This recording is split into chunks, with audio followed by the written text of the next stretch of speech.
Welcome to Fortune Forecast. You are in my book playlist, and I am Daisy, your hostess.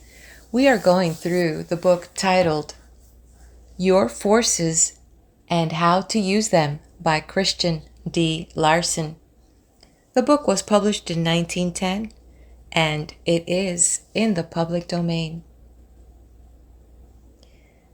In the previous chapter, the theme was the power of desire as being one of the key elements to being able to learn how to use the forces. And so, with that being said, it is important for us to know what we want, and not only to know what we want, but to know it wholeheartedly. Additionally, the focus in anything that we are trying to pursue, whether it is learning something new, succeeding in business, living a more wealthy life, whether it's healthy life, whether it's abundant life, whatever that may be, what I garnered from this past chapter is that it would help if we could kind of focus on that higher version or the ideal version in what it is that we are desiring. And as we do that and align with that, and the way that I was seeing it in my mind, so I don't know how you were seeing it, but for me it was like, if we could take a look at life and say, depending on how old you are, and let's say when you were 10, that's the Model 10. And if you look at when you were 20, that's the Model 20. And when you look at the model of whatever age you are, that's kind of the model you're at right now, right? And it would be safe to say or conclude that you are an upgraded version of those models. So up to now, you are the best model. And it would also be true then that the future you will be even a greater improved model. So if we could imagine that if we train ourselves to learn how to think in the right way and to focus on being true and passionate about what we want and connecting that with that higher version of ourselves, the one that has achieved these things, and we could feel that energy of all of that that's in what I call the potential of that seed and that energy ready to being burst open should it be given all the proper attention and the proper environment and focus and watering daily, right? Then it would be true that anything that we want can be attained. But my best takeaway was, what is true desire? And so the author described it as a desire that has depth, that has fullness, and you take all of this and combined in an action that is directed upon what it is desiring. So you see, it always comes down to not just having the feeling and the depth of that feeling, but then moving, taking action towards that desire in our everyday course. So there you go. Tell me what you think. And as we do that, let's move on to our next section, where I will start with the wisdom that the author provides before the chapter, and then I will announce the next chapter. Now get yourself comfortable and let's get started. The optimist lives under a clear sky. The pessimist lives in a fog. The pessimist hesitates and loses both time and opportunity. The optimist makes the best use of everything now and builds himself up steadily and surely until all adversity is overcome and the object in view realized. The pessimist curbs his energies and concentrates his whole attention upon failure. The optimist gives all his thought and power to the attainment of success and arouses his faculties and forces to the highest point of efficiency. The pessimist waits for better times and expects to keep on waiting. The optimist goes to work with the best that is at hand now and proceeds to create better times. The pessimist pours cold water on the fires of his own ability. The optimist adds fuel to those fires. The pessimist links his mind to everything that is losing ground. The optimist lives, thinks, and works with everything that is determined to press on. The pessimist places a damper on everything. The optimist gives life, fire, and go to everything. The optimist is a building force. The pessimist is always an obstacle in the way of progress. The pessimist lives in a dark, soggy, unproductive world. The optimist lives in that mental sunshine that makes all things grow.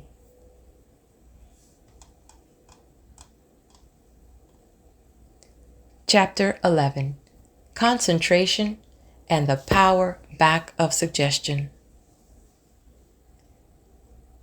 The purpose of concentration is to apply all the active forces of mind and personality upon that one thing which is being done now, and it may therefore be called the master key to all attainments and achievement. In its last analysis, the cause of all failure can be traced to the scattering of forces, and the cause of all achievement to the concentration of forces. This does not imply, however, that concentration is the only essential, but it does imply that concentration must be perfect, or failure is inevitable no matter how many good methods one may employ. The ruling thought of concentration is, "This one thing I do." And it can be stated as an absolute truth that whenever the mind works completely in the attitude of that thought, concentration is perfect. The value of concentration is very easily illustrated by taking, for example, a wheel of 20 spokes with every spoke a pipe, and all those pipes connected with one another conveying steam. The steam will thereby pass out through 20 channels. Then connect an engine with one of the pipes. That engine will accordingly receive only 1/20th of the steam conveyed through the wheel, while 19/20ths will pass out in waste. But suppose the other 19 pipes were plugged so that all the steam would pass out through that one pipe connected with the engine. The engine would then have 20 times as much power as before. The average mind is quite similar to such a wheel. An enormous amount of energy is generated at the hub, so to speak, or at the vital center of mental life.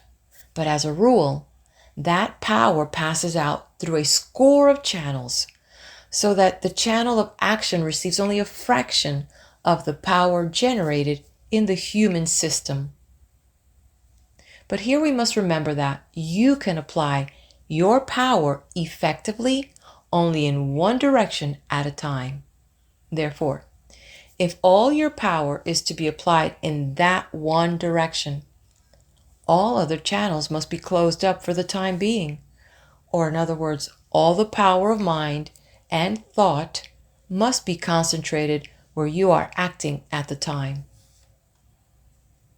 In learning how to concentrate, it is necessary in the beginning to remember that the usual methods are of no value. You cannot develop concentration by fixing thought or attention upon some external object. Real concentration is subjective, and subjective thought is deep. That is, it acts through the deeper or interior realms of mind.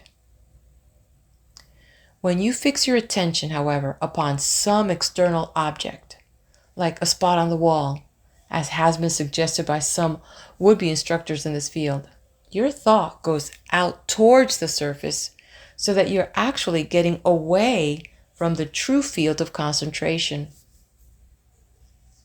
Any method or any line of thinking that tends to draw the mind out towards the surface will produce a superficial attitude.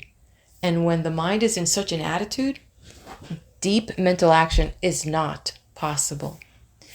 But deep mental action is absolutely necessary in all concentration. There is no use trying to concentrate unless the action of the mind is deep. That is the first essential. In other words, the mind must go into the psychological field. The mind must act not on the surface of things, but through the deeper life of its thought process. To develop concentration, all that is necessary is to apply consciously those two factors that are invariably found in natural concentration. In the conscious application of these two factors, the following two methods will be found sufficient. In fact, nothing further will be required in the attainment of concentration to any degree desired. The first method is to train the mind to act in the subjective or psychological field. In other words, cause all thinking, all feeling, and all actions of thought, will, and desire to become deeper and finer. In fact, deepen as far as possible all mental action.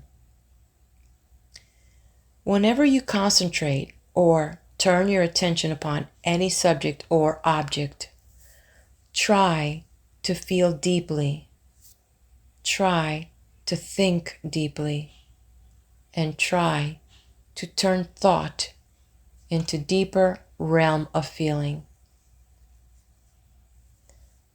The moment your mental action begins to deepen, you will find your attention directed upon the object in mind with perfect ease and with full force. Whenever you're thinking about anything, try to feel your thought getting into the vital life of that something. And wherever you turn your attention, try to feel that the force of that attention acts through your whole mind instead of simply on the surface of your mind. To state it briefly, whenever you concentrate, deepen your thought. And the deeper your thought becomes, the more perfectly will the full force of your mind and thought focus upon the point of concentration. Whatever you have to do, deepen your thought while giving that work your attention.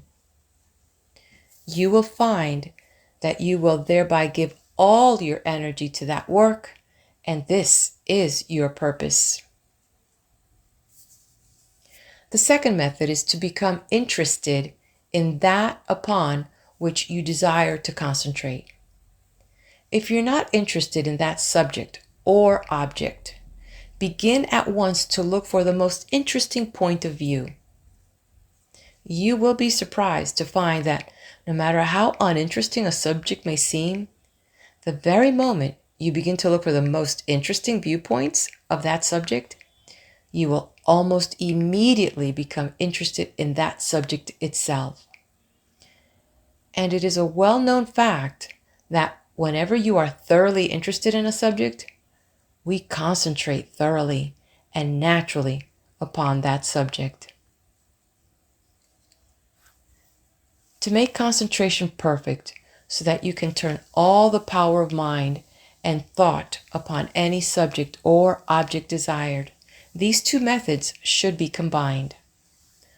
Always look for the most interesting points of view, and while you are looking for those viewpoints, deepen the action of your mind by trying to feel the real vital life of those actions. You thereby become interested in the subject on the one hand, and you make every action of the mind subjective on the other hand. And when perfect interest is combined with subjective mental action, you have perfect concentration. The constant practice of these two methods will develop the power of concentration to such an extent that you can concentrate completely at any time and for any length of time by simply deciding to do so. And that such an attainment is of enormous value is evident when we understand how much power there is in man, and how concentration can turn all that power upon the one thing that is being done now. All modern psychologists agree that there is enough power in any man to accomplish what he has in view, provided it is all constructively applied in that one direct. And when man can concentrate perfectly, he can use all his power wherever he may choose to act. Then, if he combines scientific thinking and constructive mental action with concentration, nothing can prevent him from realizing his very highest ambition. Another important essential in the use of the forces of mind and thought is that of understanding suggestion and the power back of suggestion. And this becomes especially true when we realize that there is no factor or condition that we may come in contact with anywhere or under any circumstances that does not suggest something.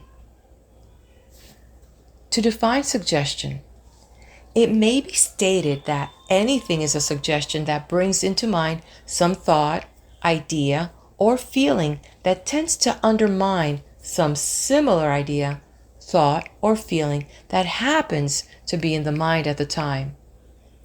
When you have certain ideas or feelings and you meet circumstances that tend to remove those ideas or feelings, the power of suggestion is working in your mind.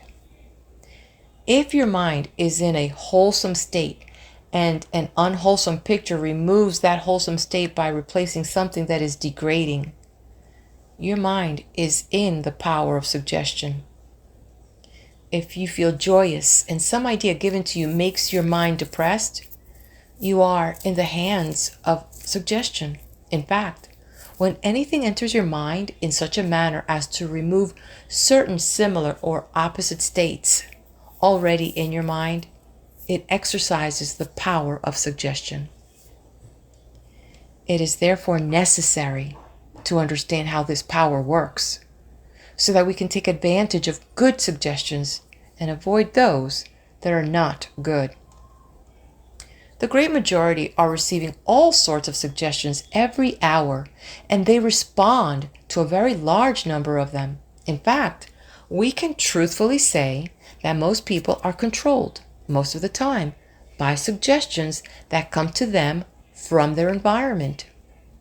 Those minds, however, who understand the power of thought and who know the difference between detrimental and beneficial suggestions can close their minds to the former and open them fully to the latter. And the method to apply is this: that whenever you are in the presence of an adverse suggestion, concentrate your attention upon some idea or mental state which you know will act as a counter-suggestion. In other words, when adverse suggestion is trying to produce in your mind what you do not want, persist in suggesting to yourself what you do want. This practice, if employed frequently, will soon make you so strong in this direction that you will unconsciously, so to speak, be on your guard. In fact, the very moment that an adverse suggestion is given, your mind will spring up of its own accord with a wholesome suggestion to meet the requirements. To avoid becoming a victim to adverse suggestions, and we have such suggestions about us almost constantly, fill your mind so full of good, wholesome thoughts and suggestions that there is no room for anything else. Feel right at all times, and nothing from without can tempt you to think wrong. Make every good thought subconscious, and no adverse thought from without can possibly get into your subconscious mind at any time. A great many suggestions do not produce results, a fact which should be perfectly understood, because every thought that we think does not contain some suggestion. When we're trying to impress good thoughts upon our minds, we want the good suggestions conveyed by those thoughts to take effect, but frequently they do not. And the reason is that a suggestion takes effect only when we exercise the power that is back of that suggestion. The outward suggestion itself is simply the vehicle through which another power is acting, and that other power is nothing more nor less than the real life of that idea which the suggestion intends to convey. To simplify this matter, we will suppose that you are suggesting to yourself that you are well. The suggestion itself is simply a vehicle conveying the idea of health. But if your mind is not in touch with the interior or living force of that idea of health at the time you are giving the suggestion, you have not exercised the power back of suggestion, and the idea of health will not be conveyed to your subconscious mind. On the other hand, if you can actually feel the power of this interior idea of health when you are giving the suggestion, you are in mental touch with the power back of that suggestion. And whenever you touch the power back of suggestion, you use that power. Results, therefore, will be forthcoming. To explain further, we might say that you use the power back of suggestion whenever you mentally feel that vital idea which the suggestion aims to convey. When you feel that idea, you respond to the suggestion, but when you do not feel it, you do not respond. This explains why the power of suggestion so frequently fails, not only in everyday life, but also in mental healing. When you think health, you will produce health in your system if you feel the real or interior life of health at the time. When you think harmony, you will produce harmony in your system if your mind actually goes into the soul of harmony at the time. When you place yourself in the mental world of happiness, whenever you are thinking happiness, you will actually produce happiness in your mind, because you're applying the power that is back of the thought that suggests happiness. Two men may present the same proposition under the same circumstances, and you will accept the proposition from the one while ignoring the arguments of the other completely. The reason will be that while the one is talking about his proposition, the other is talking through his proposition.